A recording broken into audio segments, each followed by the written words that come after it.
तो नमस्कार दोस्तों, हिंदी साहित्य के इतिहास की एक और नई क्लास में आपका स्वागत है। जैसा कि आप लोग जानते हो कि आज से हमें हिंदी साहित्य के इतिहास में मध्यकाल के बारे में चर्चा करनी है। तो चलिए दोस्तों, मध्यकाल को आज की इस वीडियो में हम जानते हैं और यहाँ पर हम टॉपिक को लिखते हैं मध्यकाल। आज का हमारा जो टॉपिक है वो है मध्यकाल। हमने आदिकाल को पढ़ लिया है। यदि आप लोगों ने आदिकाल को नहीं देखा है तो प्लीज़ यार आदिकाल को देख लेना, ठीक है।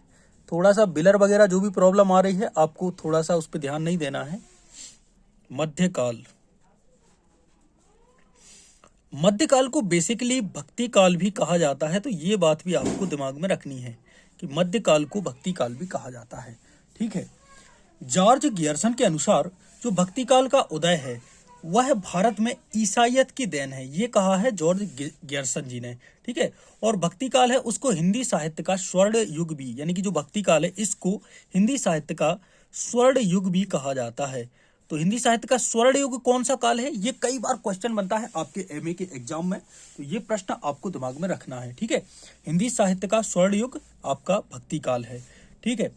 और अलग अलग विद्वानों ने भक्ति काल को अलग अलग मतलब लोगों की देन माना है।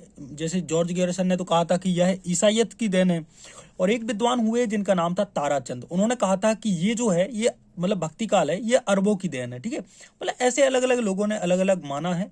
बाकी दोस्तों अपन डायरेक्ट आते हैं भक्तिकालीन साहित्य पर। दोस्तों जो भक्तिकालीन जो साहित्य होता है, भक्तिकालीन साहित्य होता है, इसे मैंने पहले ही बताया था कि किस किस प्रकार से बांटा गया है। जैसे कि मैंने आपको लास्ट वीडियो में आप लोगों ने देखा होगा, यहाँ पे मैंने आप लोगों को पूरा बताया था कि भक्ति काल में रहता है निर्गुण भक्ति धारा, सगुण भक्ति धारा, निर्गुण में ज्ञान मार्गी, प्रेम मार्गी। तो हम यहाँ पे दोस्तों जो निर्गुण भक्ति धारा है इसमें जो ज्ञान मार्गी शाखा है इसको आज से हम पढ़ने वाले हैं, और ये पूरा का पूरा मतलब कंप्लीट करवाएंगे हम मध्यकाल के अंतर्गत, ठीक है। जो हमने कल मतलब एक प्रकार से ऊपर ऊपर का जो डिस्कस रहता है वो हमने किया था। तो यहाँ पर यार इसको पता नहीं क्या हो गया, बुखार चढ़ आया साला। हाँ, तो भक्तिकालीन साहित्य में आज जो हमारी शाखा है जिसको हम पढ़ने वाले हैं वो है ज्ञान मार्गी साहित्य। ज्ञान मार्गी साहित्य, ज्ञान मार्गी साहित्य ये आपका निर्गुण भक्ति धारा के अंतर्गत मतलब निर्गुण भक्ति काव्य के अंतर्गत आता है, ठीक है।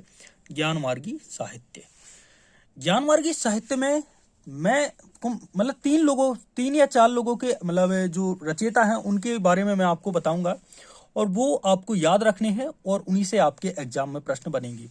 नंबर 1 पे जिनका नाम आता है उनका नाम है का फॉर कबीर, के से कबीर, ठीक है, कबीर दास जी। जी हाँ दोस्तों, ये ज्ञान मार्गी जो भक्ति धारा है, ठीक है, ज्ञान मार्गी जो काव्य धारा है इसके प्रमुख कवि हैं। इसके क्या हैं, ये प्रमुख कवि हैं। प्रमुख कवि लीजेंड अपने कबीर हैं, ठीक है। संत कबीर के गुरु का नाम कई बार पूछा जाता है, तो इनके गुरु का जो नाम है, इनके गुरु का नाम है वो है रामानंद। क्या है, रामानंद।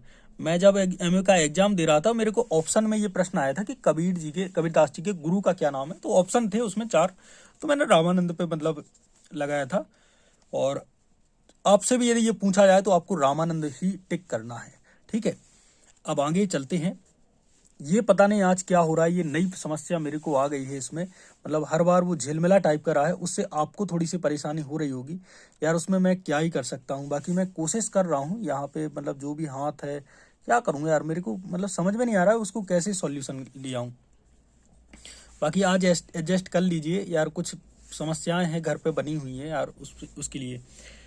दोस्तों कबीरदास जी की जो भाषा है वो भाषा भी आपको दिमाग में रखनी है। इनकी जो भाषा है, चूंकि ये साधु माने जाते हैं, तो इनकी जो भाषा है वो सधुक्कड़ी भाषा है। कौन सी भाषा है, सधुक्कड़ी भाषा है, ठीक है, सधुक्कड़ी भाषा। सधुक्कड़ी भाषा या इनकी भाषा को खिचड़ी भाषा भी कह देते हैं। तो कभी कभी ये भी आपको पूछ सकते हैं कि खिचड़ी भाषा कौन की भाषा है, तो ये कबीरदास जी की भाषा है, ठीक है। कबीरदास जी हैं, उनकी जो वाणी है, उन्होंने क्या किया है, कबीरदास जी का एक ग्रंथ है, ठीक है, इन्होंने बीजक की रचना की है, ठीक है, बीजक की रचना की है, ठीक है। और ये बहुत ही ज्यादा प्रसिद्ध रचना है कबीरदास जी की। कौन सी रचना है, बीजक, ठीक है। इसको तो आपको दिमाग में रखना है, आपके खून में बसनी चाहिए। और ये बीजक है, इसके 3 भाग है। कितने भाग है, 3 भाग। तीनों भाग मैं यहाँ पे लिख देता हूँ। पहला भाग है इसका रमैनी, बीजक का पहला भाग है रमैनी। बीजक का दूसरा भाग है वो है सबद, क्या है, सबद। और तीसरा भाग है वो है साखी, ठीक है, साखी। तो आपके सिलेबस में वैसे गुर्दों को अंग, ठीक है, ये सब चीज़ें रहेंगी, सुमरन को अंग, ये सारी चीज़ें रहती हैं। लेकिन आपको रमैनी, सबद और साखी ये तीनों ही बीजक के ही अंग हैं। ठीक है, ये बहुत बड़ी रचना है बीजक। यहाँ पर रमैनी और जो सबद है ये मतलब एक प्रकार से आप ये मान सकते हो कि ये सॉन्ग टाइप के हैं, मतलब इनको गाया जा सकता है, ये गाने वाले पद होते हैं। ठीक है, साखी जो रहती है उसमें जो गुरु हैं उनके द्वारा दिया गया जो ज्ञान रहता है उससे, मतलब गुरु का ज्ञान मान लो, इसमें गुरु का ज्ञान ये रहता है साखी में। ठीक है, ये सारी चीजें आपको दिमाग में रखनी है। तो यहाँ पर हमने कबीरदास जी के बारे में बिल्कुल बहुत ही संक्षिप्त में बातचीत की है। अब आगे हम बात करते हैं, उसके पहले हम थोड़ा सा यहाँ पे एक चीज को करते हैं कम। अच्छा, यहाँ पे यदि इसको कम कर देते हैं, अरे यार ये तो पता नहीं क्या हो रहा है आज यार, एक सेकंड रुकिएगा मित्रों, क्योंकि मुझे भी नहीं पता कि हो क्या रहा है। देखो अब ये क्या हो गया भाई। हाँ, तो दोस्तों अब अपन आते हैं नामदेव जी पर। किन पर आना है? नामदेव पर। ये ज्ञानमार्गी साहित्य के एक और प्रमुख कवि हैं नामदेव। नामदेव के बाद हम पढ़ेंगे रैदास को। नामदेव में आपको याद रखना है कि इनका जो जन्म है वह हुआ था महाराष्ट्र में, MH लिख दिया मैंने, महाराष्ट्र के सतारा में। कहाँ पे? सतारा में। और इनके गुरु थे विसोखा खेचर। कौन थे इनके गुरु? गुरु को याद रख लो, गुरु का नाम था विसोखा, विसोखा या विसोबा बोल देते हैं, विसोबा। ठीक है, खेचर, ये थे इनके गुरु। इसके बाद हम पढ़ते हैं रैदास को, संत रैदास। संत रैदास, तो दोस्तों जो संत रैदास हैं, रैदास, संत रैदास हैं, इनके गुरु का नाम भी रामानंद है। इनके गुरु का नाम क्या है? रामानंद। तो कबीरदास जी के गुरु का नाम भी रामानंद है और संत रैदास जी के गुरु का नाम भी रामानंद है। ठीक है, साथ ही दोस्तों जो संत रैदास हैं, अरे यार इसका तो आज सॉल्यूशन ही नहीं आ रहा। संत रैदास जी के गुरु का नाम है रामानंद। इनकी जो शिष्य हैं, ये बहुत IMP रहता है, इनकी जो शिष्य या इनको शिष्या बोल दो, ठीक है, इनकी शिष्या का नाम है मीराबाई। क्या नाम है? मीराबाई। और मीराबाई तो आप लोग जानते ही हो, कृष्ण भक्ति धारा मतलब शाखा की बहुत ही प्रसिद्ध कवि हैं मीराबाई, कवित्री हैं। इन्होंने क्या है, जो गुरु ग्रंथ साहब है, इनके जो कुछ पद रहते हैं संत रैदास जी के, इनके कुछ पद जो सिख धर्म की, मतलब जो ये मान लो सिख धर्म है, उनकी जो गुरु ग्रंथ साहिब है, ठीक है, सिख धर्म की गुरु ग्रंथ साहिब है, उसमें कई पद इनके मतलब सम्मिलित हैं। ठीक है, तो इन्होंने भी गुरु ग्रंथ साहिब में काफी योगदान दिया है, तो इसलिए रैदास जी को पढ़ना भी काफी ज्यादा इंपोर्टेंट हो जाता है। इसके बाद दोस्तों गुरु नानक देव। ठीक है, गुरु नानक देव को हमें पढ़ना है। गुरु नानक देव, नानक देव। ठीक है, गुरु नानक देव जो हैं, इनका जो जन्म हुआ था वो हुआ था, जन्म हुआ था यहाँ पे, जन्म हुआ था पाकिस्तान में, तलवंडी में। कहाँ पे? तलवंडी, पाकिस्तान। अब तो ननका साहब कह देते हैं, मतलब उनके तलवंडी पाकिस्तान, मतलब ननकाना साहिब ऐसे ही कुछ नाम रखा है। तो यहाँ पे इनका जन्म हुआ था। ये सिख संप्रदाय के प्रवर्तक थे और ये मान लो कि ये पहले गुरु थे, सिख धर्म के पहले गुरु थे गुरु नानक देव। ठीक है, अंतिम गुरु कौन थे? 10वें गुरु थे गुरु गोविंद सिंह। ठीक है, ये राम भगवान के उपासक थे। ठीक है, और गुरु ग्रंथ साहब में इनके जो भजन है, इनकी एक रचना है गुरु ग्रंथ साहब, गुरु ग्रंथ साहब, उसमें इनकी जो रचनाएं हैं वह संकलित हैं। ठीक है, संग्रहित हैं या संकलित हैं। तो ये सारी चीजें आपको दिमाग में रखनी है। यहाँ पर हमारा जो ज्ञानमार्गी साहित्य है वो कंप्लीट होता है। एक और कवि है ज्ञानमार्गी साहित्य के नंबर 5 पे, उनका नाम है मलूक दास। मलूक दास, तो ये भी काफी पूछे जाते हैं। ठीक है, इनकी जो रचना है वो ज्ञान बोध है, रतन खान है, सुख सागर है, ये सारी रचना इनकी पूछी जाती है। तो यहाँ पे अपन ने देखिए ज्ञानमार्गी साहित्य को कंप्लीट कर लिया है। अब हम प्रेम मार्गी पर आते हैं, क्योंकि बहुत से जो कवि थे वो प्रेम परक रचनाएं लिखते थे। ठीक है, प्रेम मार्गी साहित्य। तो यहाँ पे मैं लिखता हूँ प्रेम मार्गी नंबर 2। ज्ञान मार्गी तो हो गया, यहाँ पे नंबर 2 कर देते हैं, प्रेम मार्गी काव्य धारा। प्रेम मार्गी, बिलर को थोड़ा सा गोली मार दो, ठीक है, क्योंकि बिलर अभी मैं हटा देता हूँ, क्योंकि जब भी अपन आगे हाँ देखो हट गया, ऐसे करते हैं। हाँ, प्रेम मार्गी काव्य धारा। दोस्तों प्रेम मार्गी काव्य धारा में सबसे बड़ा नाम जो आता है वो आता है मलिक मोहम्मद जायसी का। ठीक है, इसमें जो सबसे बड़ा नाम आता है वो आता है मलिक मोहम्मद जायसी, और आपके सिलेबस में भी होगा, ठीक है, मलिक मोहम्मद जायसी का पद्मावत, ठीक है, पद्मावत में भी नागमती वियोग खंड, ये आपके सिलेबस में होगा। तो मलिक मोहम्मद जायसी, और जो मलिक मोहम्मद जायसी हैं उनके बारे में यदि हम पढ़ें तो इनका जन्म यूपी में हुआ था। यूपी का एक अमेठी है, अमेठी मतलब जिला है, वहाँ पे अमेठी में जायस गांव में, कहाँ पे, जायस गांव में, तो यहाँ पे इनका जन्म हुआ था। अब जायस गांव इसलिए क्योंकि देखो जायसी है तो जायस गांव इनके नाम पे रख दिया, जायस गांव, ठीक है। इनके जो गुरु थे उनका नाम था शेख मोहिदी। अच्छा, गुरु का नाम भी लिख दो। गुरु का जो नाम था वो था शेख मोहिदी, शेख मोहिदी। मेरी राइटिंग इस प्रकार की नहीं आती है, चूंकि बिलर हो रहा है इसलिए मैं कुछ पेन को दूर रख के हाथ, क्योंकि जैसे ही आगे आता है तो बिलर होने लगता है, इसलिए मैं इस प्रकार से लिख रहा हूँ, बाकी मैं बोलते जा रहा हूँ। तो इनके जो गुरु का नाम था वो था शेख मोहिदी, ठीक है। मलिक मोहम्मद जायसी की कुछ रचनाएं हैं वो आपको दिमाग में रखनी है। इनकी जो रचनाएं हैं, रचनाओं में सबसे पहले आपको दिमाग में रखना है अखरावट, ठीक है, अखरावट। अखरावट के बाद पद्मावत, पद्मावत भाई पद्मावत तो आपको इसलिए भी याद रखनी है क्योंकि ये तो आपके दिमाग में मतलब बैठनी ही चाहिए। नंबर 3 पर है आखिरी कलाम, और कई प्रकार की इनकी रचनाएं हैं, ऐसा नहीं है एक दो ही रचनाएं, कई रचनाएं हैं, अलग अलग विद्वानों ने अलग अलग रचनाएं मानी हैं, ठीक है।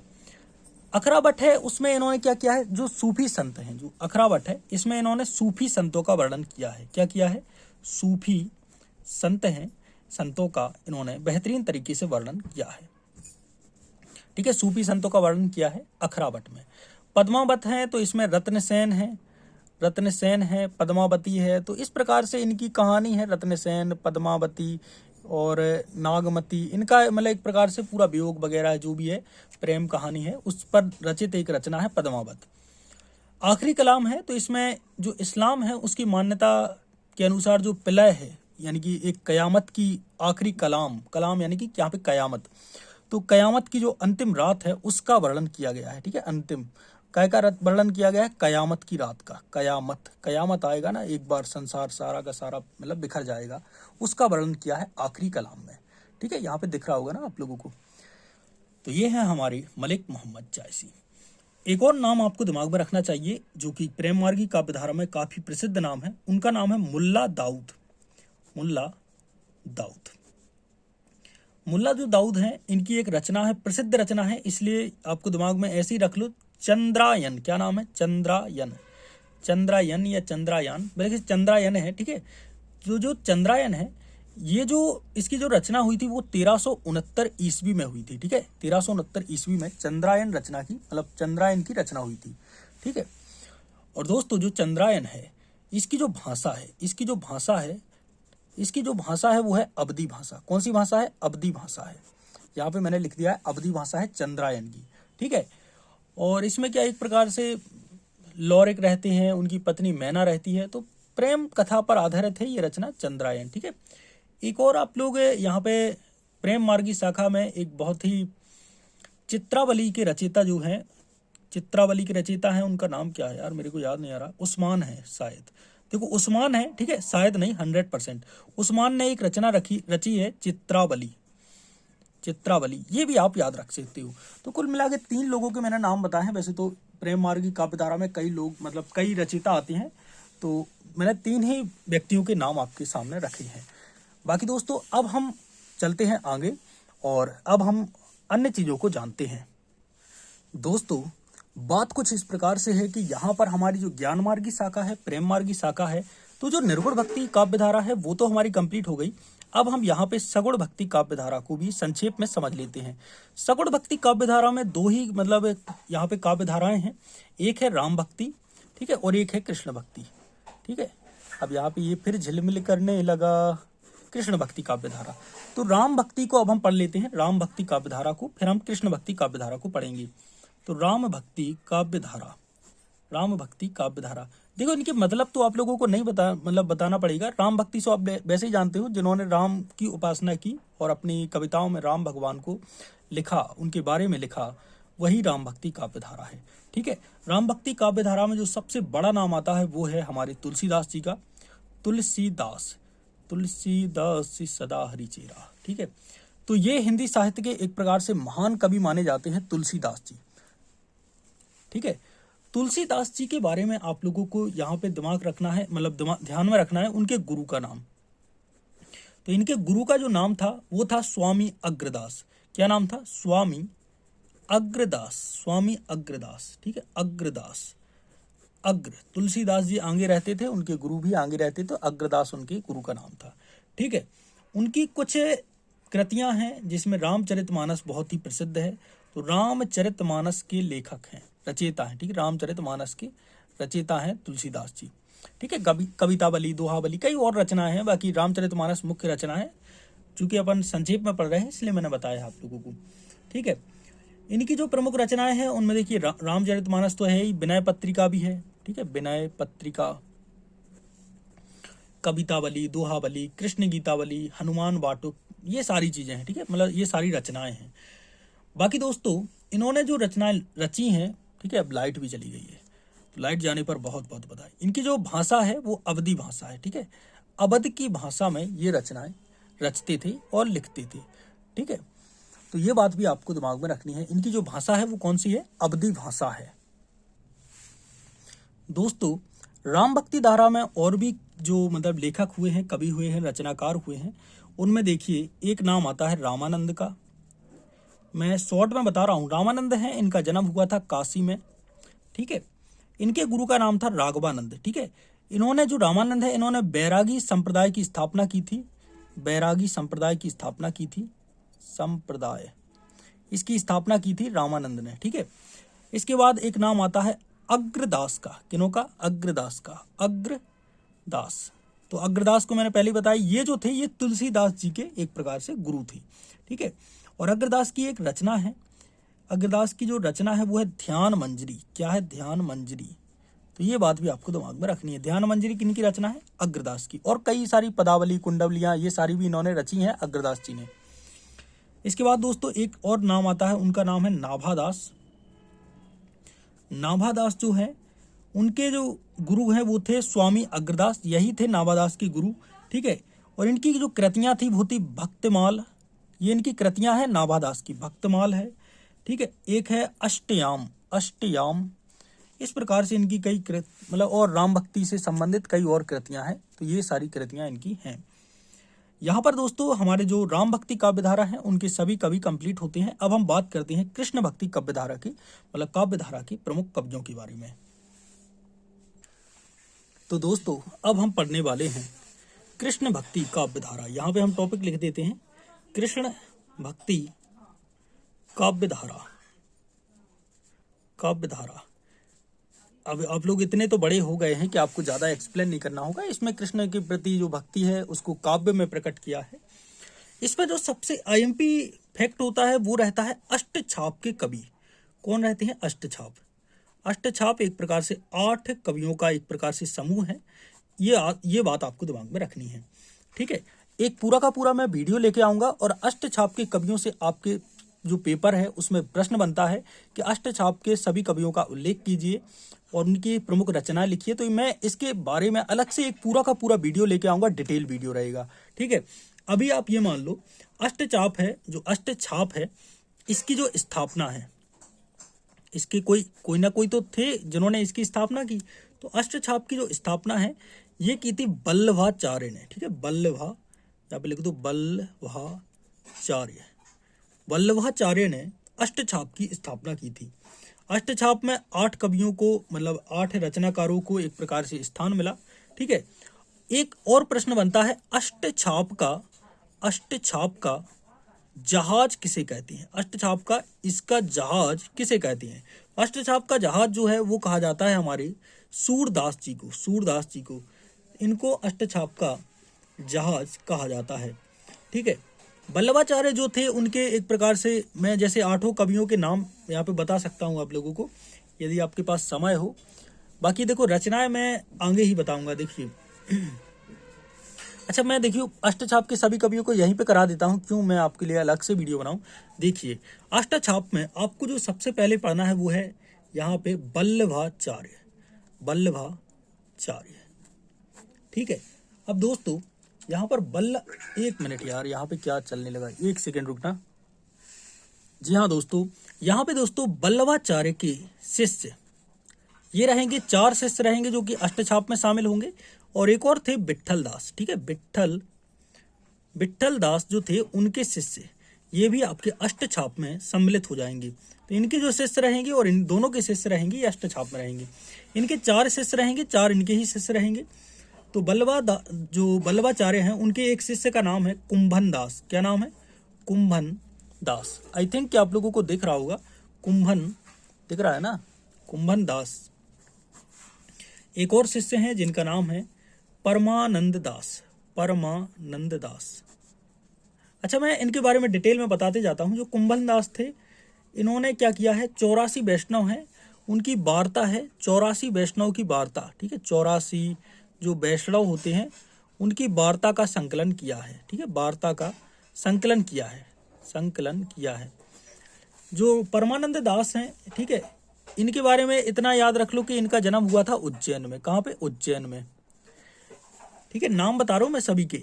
सबसे आईएमपी है वो है सूरदास, जिन्होंने सूर सागर की रचना की। सूरदास, सूर सागर, ठीक है, सूर सागर, साहित्य लहरी, ठीक है, ये सभी इन्होंने, सूर सारावली, इन्होंने तो की थी सूरदास जी ने। तो सूरदास, इनकी जो भाषा थी वो काफी बार एग्जाम में पूछी जाती है, कॉफी वॉर, कॉफी चाय बार पूछी जाती है। वो थे मतलब ब्रज भाषा की ये कवि थे, लेखक थे। और चौथा आपको याद रखना है कृष्णदास। कृष्ण भक्ति काव्य धारा में अष्टछाप में एक कृष्णदास भी है, ठीक है, ये रचयिता है। इन्होंने क्या किया है, जुमल, ठीक है, जुमल या इसको जुगल बोलते हैं, ठीक है, जुगल माल या जुगल मान, माल नहीं भाई, जुगल मान चरित्र, इसकी रचना की है। किन्होंने की है? कृष्णदास ने जुगल मान चरित्र की। अब यहाँ पे दोस्तों देखिए, मैंने बल्लभाचार्य के 4 शिष्यों के बारे में थोड़ा थोड़ा अभी आपको जानकारी बताई है। ऐसे विट्ठल दास जी के बारे में बात करें तो दोस्तों, जो विट्ठल दास जी थे, इनके एक शिष्य का नाम था गोविंद स्वामी। जो गोविंद स्वामी थे, ठीक है, ये फुटकल पदों की, मतलब कई इनके पद रहते हैं, उसमें इनके फुटकल पद माने जाते हैं। एक और यहीं पे मतलब विट्ठल दास जी के शिष्य थे, उनका नाम था छीत स्वामी। इसके बाद है तीसरे नंबर पर नंददास, ठीक है। नंददास जी ने तो भ्रमर गीत, सुदामा चरित्र, भ्रमर गीत सार एक सूरदास जी ने भी रचा है, नंददास जी ने भी रचा है, ठीक है। रस मंजरी, मान मंजरी, ये सभी नंददास जी की रचना है। एक थे चतुर्भुज दास। तो ये सारी की सारी रचना, मतलब ये 8 कवि हुए ना, यहाँ पे 4 मैंने यहाँ पे बताए हैं, 4 यहाँ पे हुए। तो यही थे अष्टछाप के 8 कवि, ठीक है। और इसके अलावा भी ऐसा नहीं है कि कृष्ण भक्ति धारा में कवि नहीं है भाई। प्रचलित कवि जो आपको दिमाग में रखने हैं, अभी 2 तो रह गए हैं और दोनों के नाम आपके जवान पर होंगे। जी हाँ दोस्तों, अगले जो कवि हैं ये अष्टछाप में नहीं है, लेकिन देखो, एक है मीराबाई को कौन नहीं जानता। तो मीराबाई के पद, गीत गोविंद, ठीक है, राग गोविंद, सौरठा के पद, पदावली, ये सभी मीराबाई की प्रमुख रचनाएं हैं। नरसिंह जी का मायका, ये कई चीजें, मतलब मायरा है, गीत गोविंद, ये सभी मीराबाई की रचनाएं हैं। और एक और कवि हैं, मतलब लेखक हैं, रचनाकार हैं, वो है हमारे रस खान का जो एक प्रकार से कई लोग मूल नाम भी प्रश्नों में पूछा जाता है, मूल नाम क्या था। इनका मूल जो नाम था वो था सैयद इब्राहिम खान,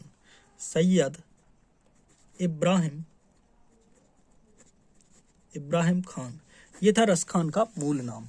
तो ये बात आपको दिमाग में रखनी है। और इनकी जो भाषा थी वो ब्रज भाषा थी। रस खान की जो भाषा थी वो कौन सी थी? ब्रज भाषा। ब्रज में भाषा लिख दियो रे, ठीक है।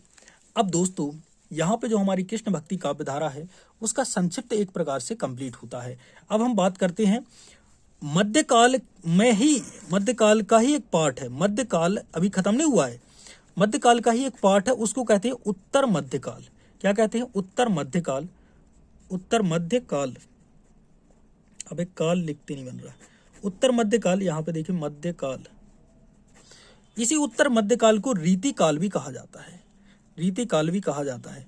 तो अब हमें रीतिकाल को पढ़ना है और रीतिकाल में हम 2-3 लोगों को पढ़ेंगे। मतलब ये मान लो कि 2-3 नहीं, 5-6 कवियों को थोड़ा थोड़ा पढ़ लेते हैं, ठीक है। और इसके बाद हम आधुनिक काल पर आएंगे और हमारा एक प्रकार से हिंदी साहित्य का इतिहास खत्म हो जाएगा। तो अभी हम सबसे पहले तो जो रीतिकाल है उसको पढ़ते हैं। तो दोस्तों, रीतिकाल या इसे उत्तर मध्यकाल भी कहते हैं। अच्छा, रीतिकाल किन्होंने कहा, तो वो थे हमारे आचार्य रामचंद्र शुक्ल। इन्होंने रीतिकाल को रीतिकाल कहा। और रीतिकाल को अलंकृत काल भी कहा है, तो ये कहा है मिस्र बंदियों ने।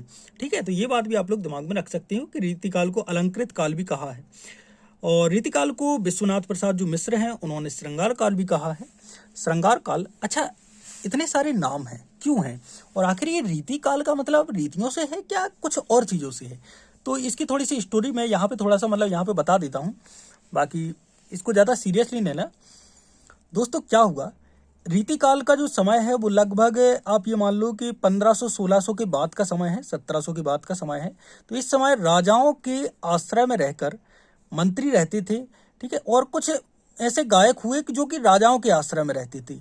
तो ये जो गायक थे, अपनी जो सुर थी वो राजाओं को ऐसे मतलब ये मान लो कि जैसे ये राजा है, ये राजा कहलाया, और राजा को एक प्रकार से प्रसन्न करने के लिए ये रचनाएं लिखते थे। तो इसीलिए इन्हें रीतिकालीन कवि और इस काल को रीतिकाल कहा गया। इसमें क्या है, राजाओं का वर्णन बहुत ज़्यादा मिलता है, तो इसीलिए इनको रीतिकाल कहा गया। रीतिबद्ध कवि, कई लोग मतलब इस रीतिकाल में भी ऐसा नहीं है, रीतिकाल के या इसके 3 रूप होते हैं। ठीक है, इसके 3 रूप होते हैं। एक रूप होता है इसका रीतिबद्ध कवि, रीतिबद्ध मतलब जो रीति में बद्ध था, ठीक है, बधा हुआ था। एक था रीति मुक्त, मतलब जो रीति जो थी मतलब राजाओं के आश्रय में नहीं रहते थे, रीति से मुक्त था। ठीक है, रीति मुक्त कवि थे। और एक थे रीति सिद्ध कवि। ठीक है, रीति सिद्ध कवि। ठीक है, ये तीनों प्रकार के कवि मिलेंगे आपको रीति काल में। तो जो रीतिबद्ध कवि थे उनमें आपको केशव दास, बहुत ज्यादा बड़ा नाम मिलेगा आपको, केशव दास। केशव दास, यहाँ पे केशव दास रीति काल के कवि हैं। आप लोग इसमें भक्ति काल में लगाया हो। ठीक है, एक मिलेंगे आपको भूषण, बहुत बड़ा नाम है। ठीक है, और एक मिलेंगे आपको घनानंद। घनानंद, ठीक है, घनानंद, माफ कीजिएगा, घनानंद तो शायद हमारे हिसाब से रीति मुक्त में मिलते हैं। ठीक है, घनानंद नहीं मिलेंगे आपको। यहाँ पे आपको एक और नाम मैं बता देता हूँ, भिखारी दास लिख लूँ। ठीक है, भिखारी दास, तो भिखारी दास रहेंगे जो कि आपके रीतिबद्ध से, रीतियों से बद्ध रहेंगे वो कवि। ठीक है, यहाँ पर रीति मुक्त कवियों में आपके जो कवि आएंगे उनका नाम है एक प्रकार से आलम। ठीक है, आलम, बोधा। ठीक है, और यहाँ पे आपके आ जाएंगे घनानंद। घनानंद का जब काव्य आप लोग पढ़ेंगे, ठीक है, अकेले में पढ़ना, बहुत मजा आएगा। ठीक है, मजे लेने के लिए पढ़ोगे तो मजा आएगा, बाकी बोर होने के लिए पढ़ोगे तो बोर हो जाओगे। ठीक है, हिंदी साहित्य आपको मजा देने के लिए बना है। ठीक है, मजा यानी कि आपका दिमाग है उसको खोलने के लिए बना है। ठीक है, बाकी सीरियसली नहीं लेना। और रीति सिद्ध में आपके आ जाते हैं बिहारी, जो कि मैंने यहाँ पे लिख दिया। ठीक है, तो ये सारी के सारे कवि आते हैं आपके मतलब रीतिकाल के अंतर्गत ही ये सभी कवि आते हैं। रीतिकाल की 3 शाखाएं हैं, रीतिबद्ध, रीतिमुक्त और रीति सिद्ध। अब दोस्तों रीतिबद्ध जो कवि हैं उनके बारे में थोड़ी थोड़ी अपन जान लेते हैं कि यहाँ पे केशव दास जी कौन है, ठीक है, भूषण जी कौन है, इनके बारे में अपन जान लेते हैं। केशव दास जी, तो केशव दास जी को हम सबसे पहले लिखते हैं केशव दास। तो दोस्तों जो केशव दास हैं ये एक प्रकार से संस्कृति मतलब जो संस्कृत रहती है ना उसको मतलब संस्कृत परक ये रचनाएं लिखते थे। ठीक है, ये मान सकते हो आप लोग। ठीक है, और केशव दास जी को कठिन काव्य का अब भाई जो मतलब संस्कृत को लिखेगा इनको कठिन काव्य का प्रेत कहती है। प्रेत, भूत नहीं, प्रेत, वरना तुम लोग भूत पे लगाए हो। कठिन काव्य का प्रेत क्यों कहते हैं भाई? जो संस्कृत जैसी मतलब भाषा को लिख सकता है इस समय पे, तो वो रचना है वो संस्कृत वैसी थोड़ी सी कठिन रहती है, तो इसलिए इन्हें कठिन काव्य का प्रेत कहती है। ठीक है, इनकी जो रचनाएं हैं उन पे रचनाओं पे ध्यान रख लो, क्योंकि आपके एग्जाम में रचना ही आनी है। एक रचना है इनकी रसिक प्रिया। रसिक प्रिया, केशव दास जी रसिक प्रिया लिखी। फिर इसके बाद इन्होंने लिखी कवि प्रिया। कवि प्रिया, कवि प्रिया के बाद इन्होंने लिखा नखशिखा। नखशिख जानते हो, नीचे नाक से लेके शिखर मतलब नखशिख पूरा वर्णन करना ही नखशिख कहलाता है। ठीक है, एक उन्होंने लिखा छंदमाला, नंबर 4 छंदमाला। छंदमाला, छंदमाला के बाद इन्होंने एक और रचना लिखी जो कि थी वीर सिंह देव चरित, नंबर 5 पे वीर सिंह देव चरित। ठीक है, वीर सिंह देव चरित। और एक दो और आप लोग मतलब देख लेना सर्च करके, बाकी मेरे को इतना ही याद आ रहा है। रत्न भावनी भी है शायद, एक रत्न भावनी। ठीक है, मतलब इतनी मैंने बता दी आप लोगों को, बाकी आप लोग सर्च कर सकते हैं। तो कुल मिला के 6 मैंने आईएमपी रचनाएं बता दी हैं। और ये जो रचनाएं की थी ये ब्रज भाषा में की थी। संस्कृत के ये बहुत बड़े ज्ञाता थे, ये बात आप लोगों को दिमाग में रखनी है, ठीक है। इसके बाद दोस्तों केशवदास जी के बाद जो दूसरा नाम आपको दिमाग में रखना है वो है भूषण, ठीक है। भूषण, यहाँ पे सेनापति का नाम भी आता है, ठीक है। देखो भूषण जो है वो वीर रस के श्रेष्ठ कवि माने जाते हैं, वीर रस के श्रेष्ठ कवि माने जाते हैं, श्रेष्ठ कवि भूषण है, ये वीर रस के कवि हैं, भले ही रीतिकाल से संबंधित थे।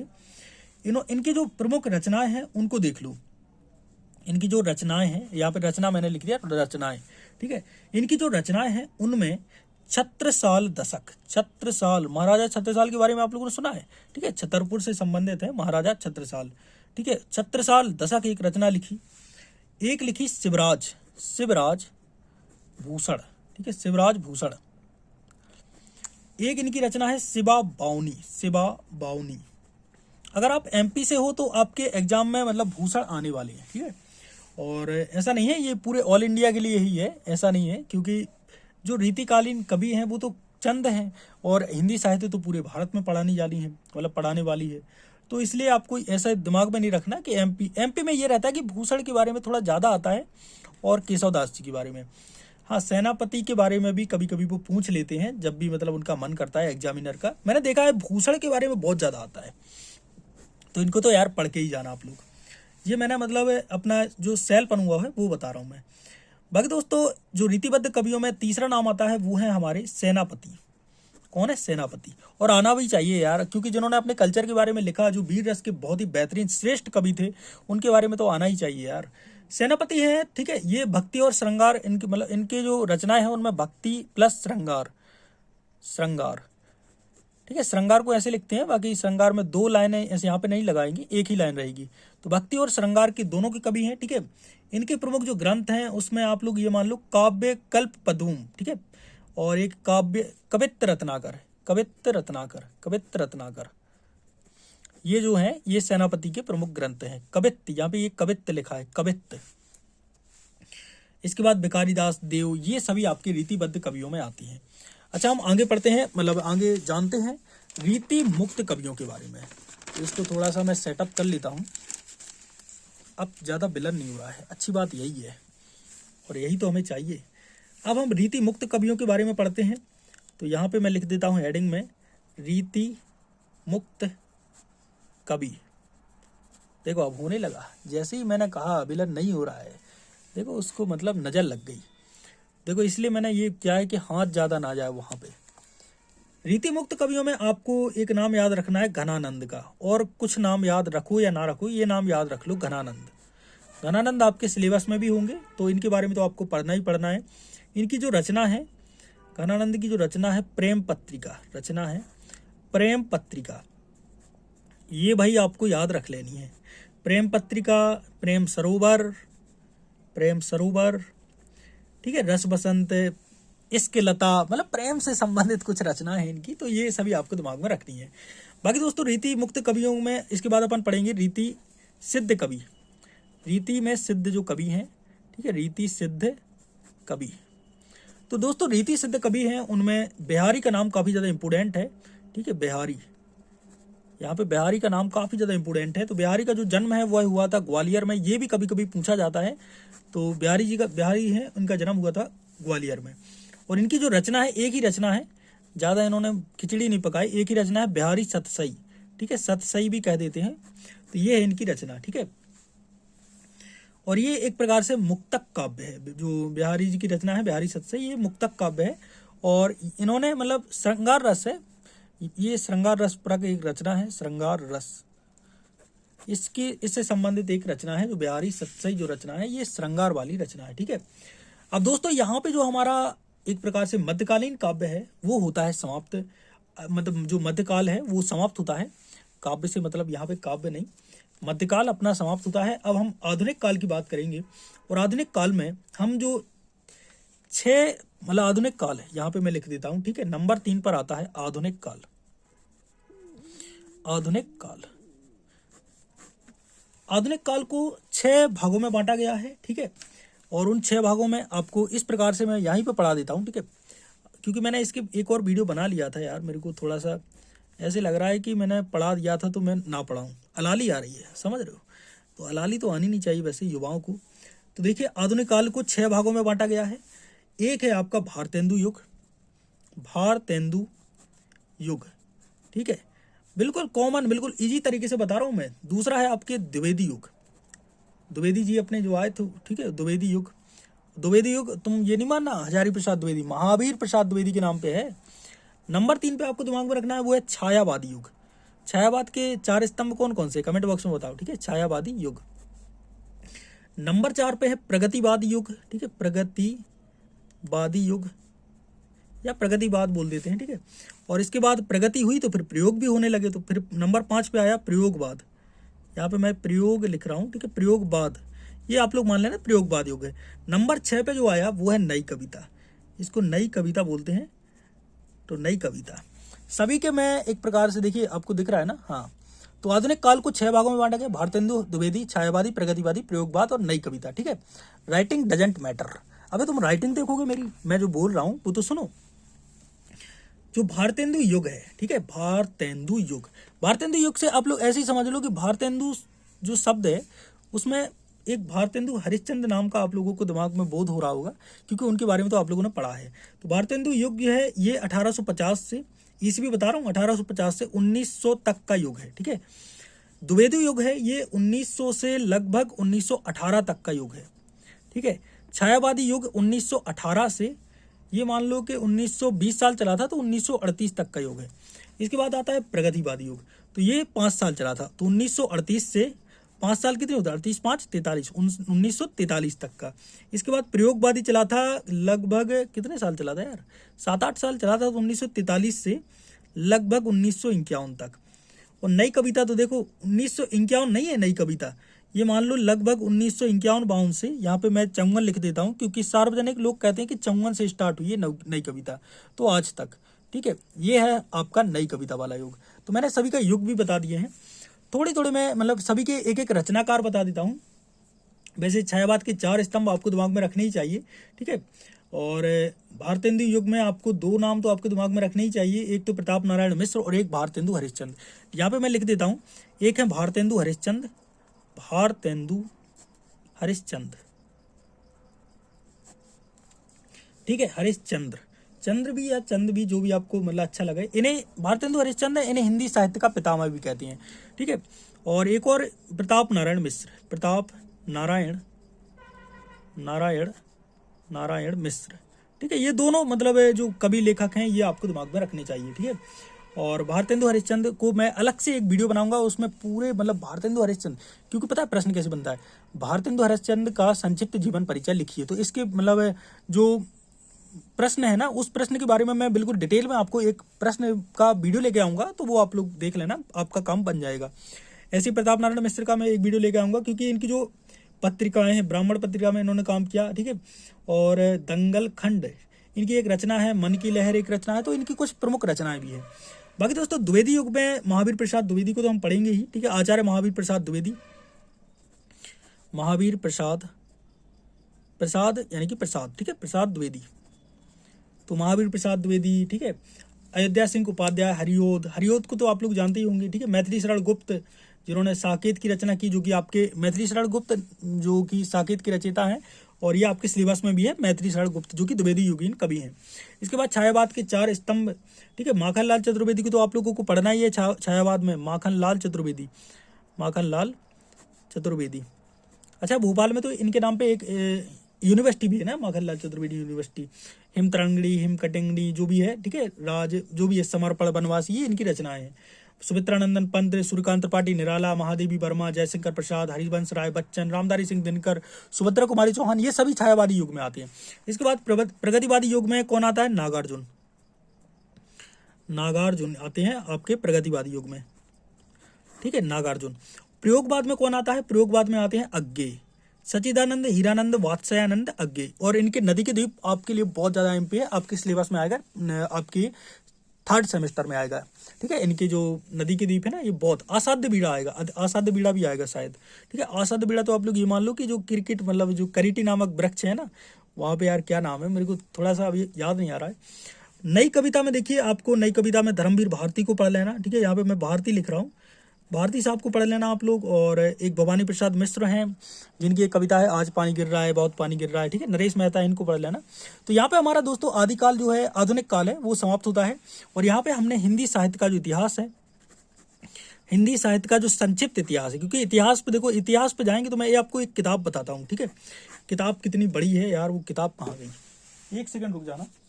उमेश कुमार की एक किताब है और मैं थोड़ा सा उसको बता ही देता हूँ। यहाँ पे ये है किताब, थोड़ा सा इसको कम जूम करते हैं, ठीक है। 2 सेकंड रुक जाओ आप लोग, इसको थोड़ा सा आउट ऑफ जूम किया मैंने, ठीक है। ये है हिंदी साहित्य का इतिहास, हिंदी साहित्य इतिहास। तो आप लोगों ने साहित्य इतिहास शब्द सुना होगा, आपके एग्जाम में ये प्रश्न आता है, हिंदी साहित्य इतिहास पर प्रकाश डालिए। तो साहित्य इतिहास का मतलब होता है साहित्य का इतिहास, ठीक है।